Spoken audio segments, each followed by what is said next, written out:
Okay dear students, सो चलिए अब हम समझेंगे स्टैंडर्ड फॉर्म ऑफ फ्रैक्शन।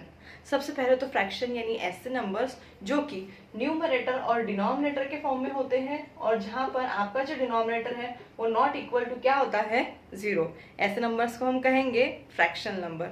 लेकिन एक और इम्पॉर्टेंट जो कंडीशन है फ्रैक्शन नंबर में वो ये है कि जो आपका न्यूमरेटर और डिनोमिनेटर है ये को प्राइम नंबर रहने चाहिए, यानी कि उनके अंदर सिर्फ और सिर्फ वन ही कॉमन फैक्टर आना चाहिए, वन के अलावा कोई और नंबर नहीं रहना चाहिए।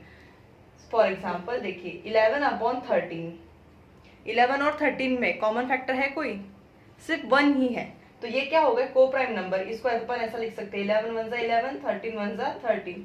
वन के अलावा इसके अंदर कोई कॉमन फैक्टर आ रहा है क्या, नहीं, तो ये दोनों कैसे नंबर हो गए, को प्राइम नंबर।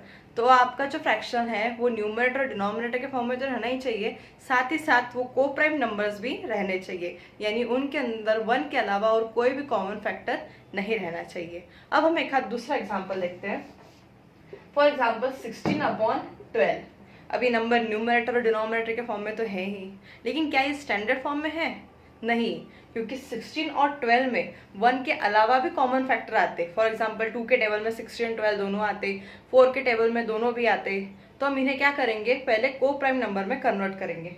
चलिए इनके फैक्टर्स निकालते हैं। 4 4 सा क्या होता है 16, 4 3 सा क्या होता है 12। तो अब यहाँ पे 4 और 4 क्या हो गए, कैंसिल। इनका जो कॉमन फैक्टर था वन के अलावा वो क्या कर दिया हमने यहाँ पे, कैंसिल।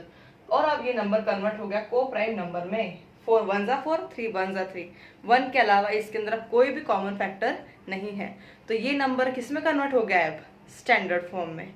तो अगर आपको नंबर दिया है, नंबर न्यूमरेटर और डिनोमिनेटर के फॉर्म में तो है, लेकिन उसे चेक करना कि क्या ये को प्राइम नंबर है तो बहुत अच्छी बात, नहीं तो उसको रिड्यूस करके को प्राइम नंबर्स में कन्वर्ट करिए। देखिए कौन सा सेम नंबर से वो डिवाइड होते, तो कॉमन फैक्टर वहां से हटा दीजिए, ठीक है।